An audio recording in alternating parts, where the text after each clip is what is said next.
రాష్ట్రంలో కాళేశ్వరంపై సీబీఐ విచారణకు route clear అయింది. కాళేశ్వరం ప్రాజెక్టు నిర్మాణంలో జరిగిన అవకతవకలు, అవినీతి ఆరోపణలపై సీబీఐతో విచారించాలని కేంద్రానికి లేఖ రాసింది రాష్ట్ర ప్రభుత్వం.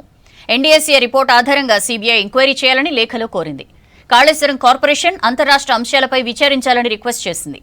కేంద్ర రాష్ట్ర ప్రభుత్వాల ప్రమేయంపై విచారించాలని లేఖలో తెలిపింది సర్కార్.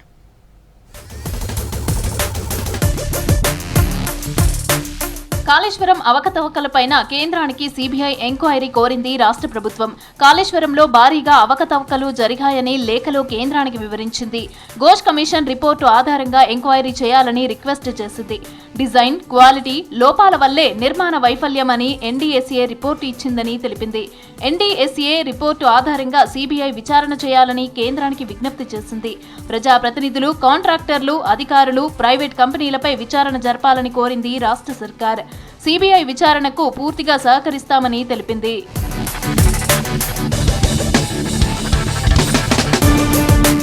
మరోవైపు రాష్ట్రంలో సీబీఐని నిషేధిస్తూ 2022 ఆగస్టు 30న కేసీఆర్ ఇచ్చిన జీవో 51ని రద్దు చేసింది ప్రభుత్వం. తెలంగాణలో సీబీఐని అనుమతిస్తూ జీవో నెంబర్ 104ను రిలీజ్ చేసింది. పీసీ ఘోష్ కమిషన్ రిపోర్టును అసెంబ్లీలో చర్చించిన ప్రభుత్వం కాళేశ్వరంపై విచారణను సీబీఐకి అప్పగించింది.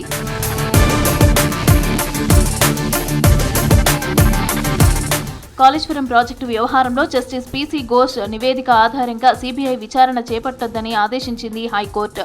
కాళేశ్వరం కమిషన్ నివేదికను సవాలు చేస్తూ మాజీ సీఎం కేసీఆర్, హరీష్ దాఖలు చేసిన పిటిషన్పై ఉన్నత న్యాయస్థానంలో విచారణ జరిగింది. కమిషన్ సిఫారసుల ఆధారంగా అక్టోబర్ 7 వరకు చర్యలు తీసుకోవద్దని సూచించింది. మరోవైపు కేసీఆర్, హరీష్ రావులు దాఖలు చేసిన మధ్యంతర పిటిషన్లకు విచారణ అర్హత లేదని ప్రభుత్వం తరపున ఏజీ వాదించారు. కాళేశ్వరం ప్రాజెక్టుపై విచారణను సీబీఐకి ఇవ్వాలని నిర్ణయించిందని తెలిపారు. ఎన్డీఎస్ఏ నివేదిక ఆధారంగా సీబీఐ దర్యాప్తు చేపడుతోందని కోర్టు దృష్టికి తీసుకెళ్లారు. తదుపరి విచారణను న్యాయస్థానం అక్టోబర్ 7కి వాయిదా వేసింది. But it has been made clear by the order of court that the government is directed not to take any further action on the Commission of Inquiry report. Government, if there is a case for CBI which involves CBI involvement, if there is any case, they can always go. But right now, from what it appears even from the GO, the only finding which is the real finding on which they are trying to go to CBI is only based on the report. కాళేశ్వరంపై CBI విచారణకు సిఫారసుతో state politics heat ఎక్కాయి. Next ఏం జరగబోతోందనేది ఉత్కంఠగా మారింది. కాళేశ్వరంపై ఫిర్యాదులు, ఆరోపణలపై ఎఫ్ఐఆర్ నమోదు చేయనుంది సీబీఐ. ఆరోపణలపై ప్రాథమిక సాక్ష్యాలను సేకరించనుంది. ఎమ్మెల్సీ కవితను పార్టీ నుంచి సస్పెండ్ చేసింది అధిష్టానం. కేసీఆర్ తీసుకున్న నిర్ణయం సరైందేనని ఆ పార్టీ నేతలు సమర్థించారు. కార్యకర్తల అభీష్టం మేరకే అధిష్టానం సస్పెన్షన్ నిర్ణయం తీసుకుందన్నారు. పలుచోట్ల కవిత ఫోటోలు, ఫ్లెక్సీలను తగులబెట్టారు బీఆర్ఎస్ నేతలు. రేపు కవిత ప్రెస్ మీట్ పెట్టనున్నారు. ఆమె ఏ నిర్ణయం తీసుకుంటారు, ఏం మాట్లాడతారనేది ఉత్కంఠగా మారింది.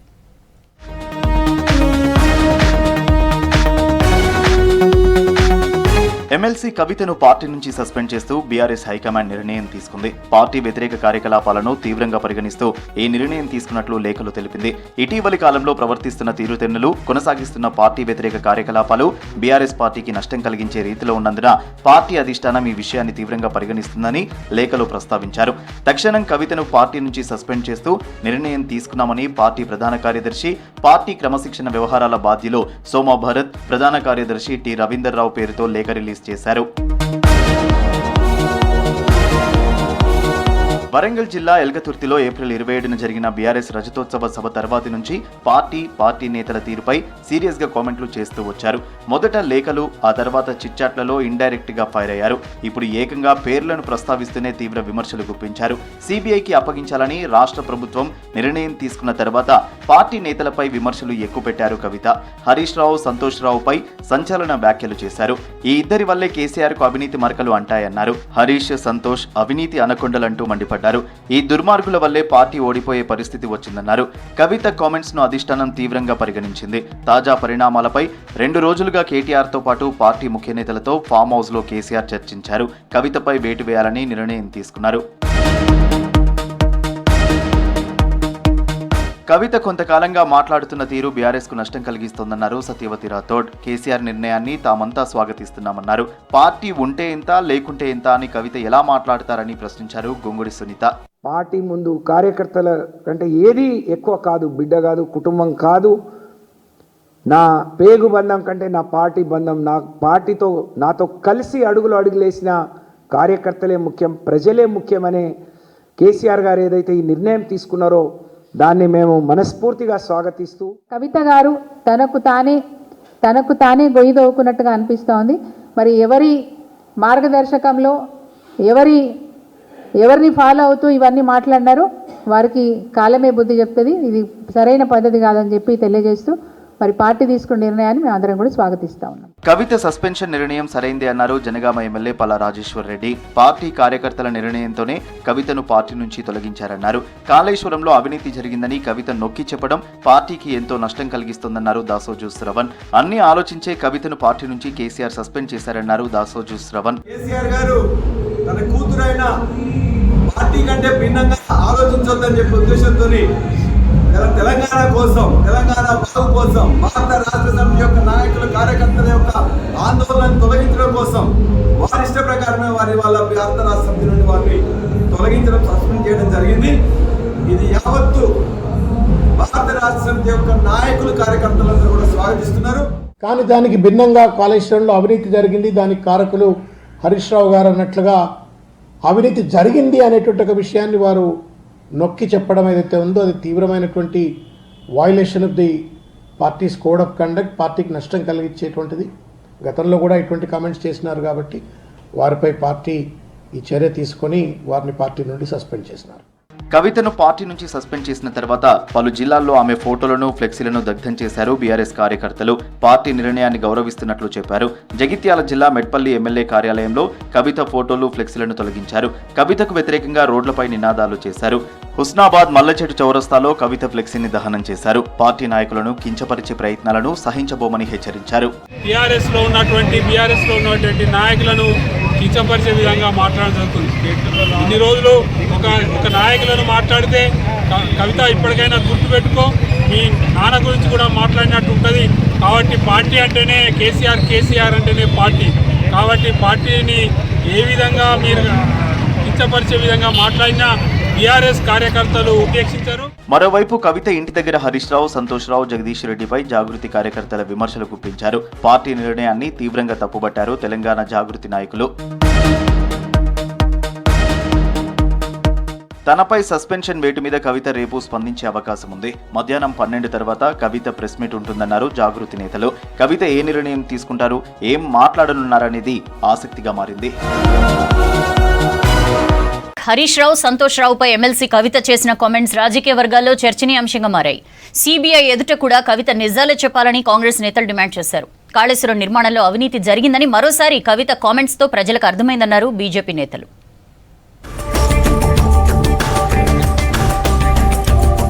ఎమ్మెల్సీ కవితను బీఆర్ఎస్ నుంచి సస్పెండ్ చేసిన తర్వాత వివిధ పార్టీల నాయకులు స్పందిస్తున్నారు. ఇదే ఇష్యూ ఇప్పుడు రాష్ట్ర రాజకీయ వర్గాల్లో చర్చగా మారింది. ఎమ్మెల్సీ కవిత కొత్త నాటకానికి తెరలేపారని ఆరోపించారు పీసీసీ చీఫ్ మహేష్ కుమార్ గౌడ్. కాళేశ్వరం ప్రాజెక్టుకు కర్త, కర్మ, క్రియ అని చెప్పుకున్న కేసీఆర్ అవినీతిలోనూ తనకు భాగస్వామ్యం ఉందని ఒప్పుకోవాల్సిందే అన్నారు. కవిత గారి మాటల్లో ఒకటి మాత్రం వాస్తవం స్పష్టమైంది. ఆవిడ కూడా అంగీకరిస్తూ ఉన్నారు, కాళేశ్వరంలో అవినీతి జరిగింది. మొన్నటి వరకు అన్న మీద రుసరుసలాడినటువంటి కవిత ఒక్కసారిగా ప్లేట్ మార్చి ఆ బాణాన్ని హరీష్ రావు, సంతోషం ఎందుకు మళ్లించింది, ఇది కూడా కవిత గారే చెప్పాలి. కాళేశ్వరం ప్రాజెక్టులో అవినీతి జరిగింది. కేసీఆర్ దోషి.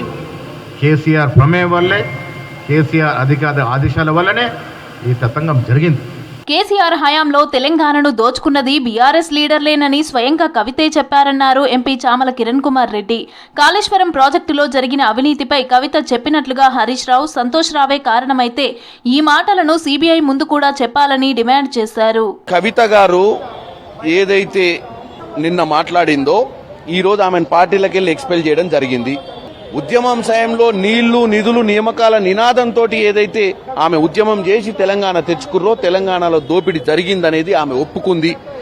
ఇప్పుడు ఆమె ఈ దోపిడీని ఆమె కుటుంబ సభ్యులు హరీష్ రావు, సంతోష్ రావే చేసినట్టయితే డెఫినెట్గా ఆమె ఈరోజు మాట్లాడాల్సిన అవసరం ఉంది సిబిఐ దగ్గరికి పోయి. కవిత చెప్పిన విషయంతో గత బీఆర్ఎస్ ప్రభుత్వ అవినీతి బయటపడిందన్నారు బీజేపీ స్టేట్ చీఫ్ రామచంద్రారావు. అక్రమంగా సంపాదించిన సంపదను పంపిణీ చేసే సమయంలోనే కుటుంబ సభ్యుల మధ్య వివాదం వచ్చిందని ఆరోపించారు. మాజీ ముఖ్యమంత్రి ఒక కుటుంబ సభ్యురాలే. మేము మా ఒక ప్రభుత్వంలో మా సోదరుడు అంటే కజిన్ మా బావ బాగా ఎక్కువగా తిన్నారు అనేటువంటిది ఏదైతే చెప్పారో ఇదంతా కూడా ఆ రోజు జరిగినటువంటి అవినీతి, ఒక ధనాన్ని పంపకంలో వచ్చినటువంటి తేడా. బీఆర్ఎస్ పార్టీ ప్రభుత్వంలో తెలంగాణని మొత్తం కూడా దోచుకొని ఈ రోజు అది పంచుకున్న సమయంలో వాళ్ళ మధ్యాహ్నం విభేదాలు వచ్చినాయి. కాళేశ్వరం ప్రాజెక్టులో అవినీతి జరిగిందని చాలా స్పష్టంగా కవిత ఒప్పుకున్నారని చెప్పారు ఎంపీ లక్ష్మణ్. రాష్ట్ర సంపదను కేసీఆర్ కుటుంబం ఏ విధంగా దోచుకుందో ప్రజలకు అర్థమవుతోందన్నారు. ఎమ్మెల్సీ బీఆర్ఎస్ పార్టీ ముఖ్యమంత్రి కూతురు బాహాటంగానే జరిగినటువంటి అవినీతికి వారు ఒప్పుకుంటూనే దీనికి పూర్తి బాధ్యులు హరీష్ రావు గారు, సంతోష్ రావు గారే కారకులని చెప్పడం వల్ల అవినీతి జరిగిందనే దానికి చాలా స్పష్టంగా ఇవాళ కవిత గారు ఒప్పుకోవడం జరిగింది. మొన్న కాళేశ్వరం కూలింది, నిన్న బీఆర్ఎస్ కూలింది. ఈ యొక్క కేసీఆర్ కుటుంబం తెలంగాణ సంపదను దోపిడీ చేసి హరీష్ రావు, సంతోష్ రావులపై కవిత చేసిన కామెంట్స్ తో బీఆర్ఎస్ పార్టీ మరింత ఇరకాటంలో పడిందంటున్నారు పొలిటికల్ ఎక్స్పర్ట్స్. రైతుల గుండెల్లో వైఎస్ఆర్ చెరగని ముద్ర వేశారన్నారు సీఎం రేవంత్. రైతుల కోసం ఉచిత కరెంట్ లాంటి అసాధ్యమన్న వాటిని కూడా సాధ్యం చేశారని చెప్పారు. వైఎస్ఆర్తో కలిసి పనిచేయడం తన అదృష్టమన్నారు డిప్యూటీ సీఎం భట్టి విక్రమార్క. రైతుకు ధైర్యాన్నిచ్చిన నేత వైఎస్ఆర్ అని కొనియాడారు నేతలు. హైదరాబాద్ దస్పల్లా హోటల్లో వైఎస్ఆర్ మెమోరియల్ అవార్డుల అందజేత కార్యక్రమంలో పాల్గొన్నారు నేతలు. ఈ సందర్భంగా వైఎస్ఆర్తో ఉన్న అనుబంధాన్ని గుర్తు చేసుకున్నారు.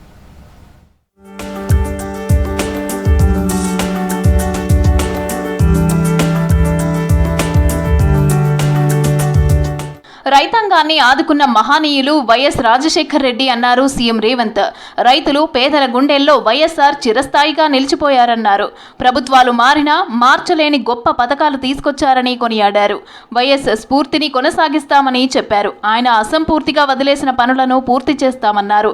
దస్పల్లా హోటల్లో వైఎస్ఆర్ మెమోరియల్ అవార్డుల ప్రధానోత్సవానికి హాజరయ్యారు రేవంత్. డిప్యూటీ సీఎం భట్టి, మంత్రులు, కేవీపీ, వైఎస్ షర్మిల సహా పలువురు నేతలు కార్యక్రమంలో పాల్గొన్నారు. వారు ఆలోచన చేసి ప్రతి రైతు కుటుంబానికి 5,000 రూపాయలు ఖచ్చితంగా ఇవ్వాలి అని దాదాపుగా 10,000 కోట్ల రూపాయలు మళ్ళీ 2008-9 సంవత్సరంలో వైఎస్ రాజశేఖర రెడ్డి గారు రైతాంగ కుటుంబాలను ఆదుకునే ప్రయత్నం చేసిండ్రు. వారు ఆదుకున్నారు.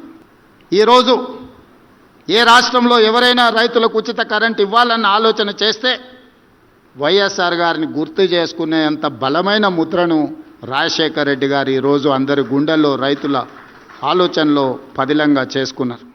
వైఎస్ఆర్తో కలిసి పనిచేయటం తన అదృష్టమన్నారు డిప్యూటీ సీఎం భట్టి విక్రమార్క.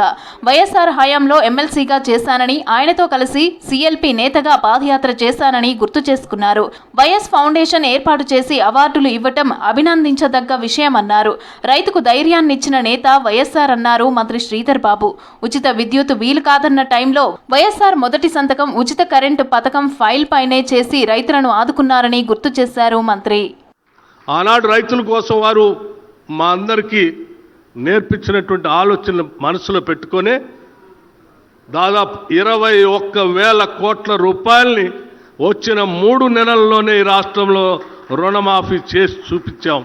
రైతులకి భరోసా ఇవ్వటం కోసం రోజుకి 1000 కోట్ల లెక్క కేవలం 9 రోజుల్లో 9,000 కోట్ల రూపాయల్ని రైతు భరోసా కింద రైతులందరికీ అందించాం.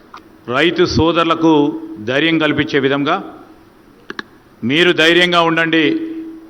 ఆనాడు ఉన్న కరెంటు సమస్యలను దృష్టిలో పెట్టుకొని, ఆనాడు రైతు సోదరులకు సంబంధించిన ఇబ్బందులను దృష్టిలో పెట్టుకొని మొత్తం దేశ చరిత్రలోనే రైతులకు మేలు చేయాలని మేము ప్రభుత్వంలోకి రాగానే 7 గంటలు ఉచిత కరెంటు ఇస్తామని చెప్పి ధైర్యాన్ని వలికి రైతుకు ధైర్యాన్ని ఇచ్చిన మహనీయులు డాక్టర్ వైఎస్ రాజశేఖర రెడ్డి గారు. వైఎస్తో ఉన్న అనుబంధాన్ని గుర్తు చేసుకుని భావోద్వేగం చెందారు ఆయన స్నేహితుడు కేవీపీ రామచంద్రారావు. వైఎస్ఆర్ గురించి అభిప్రాయాలు వింటుంటే గుండె బరువెక్కుతుందన్నారు. వైఎస్ జ్ఞాపకాలతో మాటలు తడబడుతున్నాయన్నారు. తన మిత్రుడు ఎంతో గొప్పవాడని గర్వంగా ఉందన్నారు. వైఎస్ఆర్ అవార్డు గ్రహీతలకు అభినందనలు తెలిపారు కేవీపీ. నిజంగా నాకు గుండె బరువెక్కుతా ఉంది. కొంచెం మాట్లాడాలంటే మాట తడబడుతూ ఉంది. నేను సహచర్యం చేసిన మిత్రుడు ఇంత గొప్పవాడా అని మీరందరూ ఇంతసేపు కూర్చొని ఉంటే నాకు నిజంగా చాలా ఆనందంగా ఉంది, గర్వంగా ఉంది. ఒక ముఖ్యమంత్రిగా ఆ సీట్లో కూర్చున్న వ్యక్తికి అదే పనిగా ఇంకొక వ్యక్తిని పొగుడుతూ ఉంటే అది మామూలుగా భరించగలిగిన విషయం కాదు. నేను చెప్తున్నాను, నేను అధికారాన్ని అతి దగ్గరగా చూశాను, అధికారం పూర్తి స్థాయిలో అనుభవించాను. చరిత్ర తిరగరాసిన నాయకుడు వైఎస్ఆర్ అన్నారు పీసీసీ చీఫ్ మహేష్ కుమార్ గౌడ్. ముఖ్యమంత్రిగా వైఎస్ఆర్ సేవలు చిరస్మరణీయమని అన్నారు. వైఎస్ తీసుకొచ్చిన పథకాలు పంచభూతాలు ఉన్నంతకాలం ఉంటాయన్నారు. రాహుల్ గాంధీని ప్రధానిని చేయాలన్న వైఎస్ఆర్ ఆశయాన్ని నెరవేర్చేందుకు కృషి చేస్తామని చెప్పారు. కానీ వారు ఇచ్చినటువంటి 72 పథకాలు ఈ పంచభూతాలు ఉన్నంత వరకు ఉంటాయి. దురదృష్టవశాత్తు మన యందు లేడు.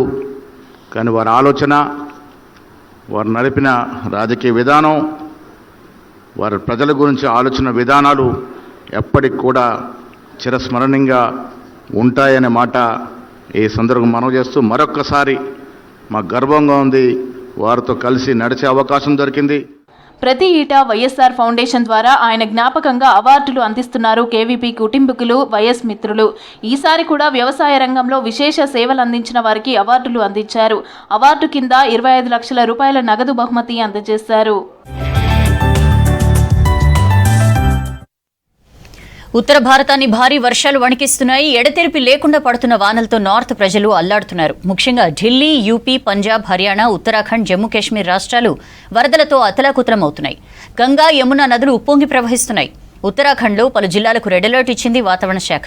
భారీ వర్షాల ఛాన్స్ ఉండడంతో ప్రజల్ని అప్రమత్తం చేసింది అధికార యంత్రాంగం.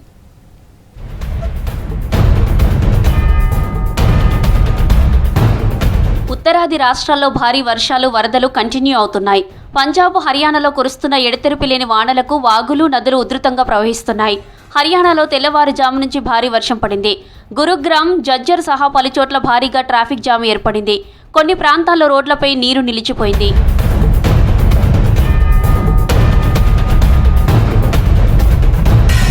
ఢిల్లీలో భారీ వర్షాలతో జనజీవనం స్తంభించింది. యమునా నదికి పెద్ద ఎత్తున వరద నీరు చేరుతోంది. దీంతో యమునా పరివాహంలోని ముంపు ప్రాంతాలు జల దిగ్బంధంలో చిక్కుకున్నాయి. మత్స్యకాతీల ప్రాంతాన్ని వరద నీరు చుట్టుముట్టింది. ప్రజలను సురక్షిత ప్రాంతాలకు తరలిస్తున్నారు అధికారులు. యమునా నది ఉగ్రరూపం దాల్చడంతో లోతట్టు ప్రాంతాల ప్రజలను అప్రమత్తం చేశారు. గత 24 గంటలుగా కురుస్తున్న భారీ వర్షాలకు ఢిల్లీలో పెద్ద ఎత్తున ట్రాఫిక్ జామ్ ఏర్పడుతుంది.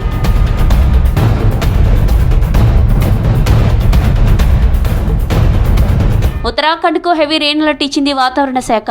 పలు జిల్లాలకు రెడ్, ఆరెంజ్ అలర్ట్ జారీ చేసింది. దీంతో అధికారులు అప్రమత్తమయ్యారు.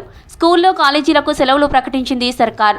క్లౌడ్ బరస్టులు, ఆకస్మిక వరదలు సంభవించే ఛాన్స్ ఉండడంతో ప్రజలను అప్రమత్తం చేశారు అధికారులు.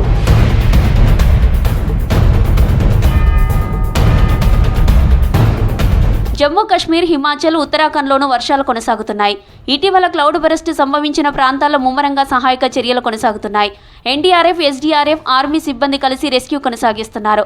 భారీ వర్షాల అలర్టుతో జమ్మూ కాశ్మీర్ ప్రభుత్వం ప్రజలను అప్రమత్తం చేసింది. జమ్మూ డివిజన్లో ప్రభుత్వ, ప్రైవేటు స్కూళ్లకు సెలవులు ప్రకటించింది.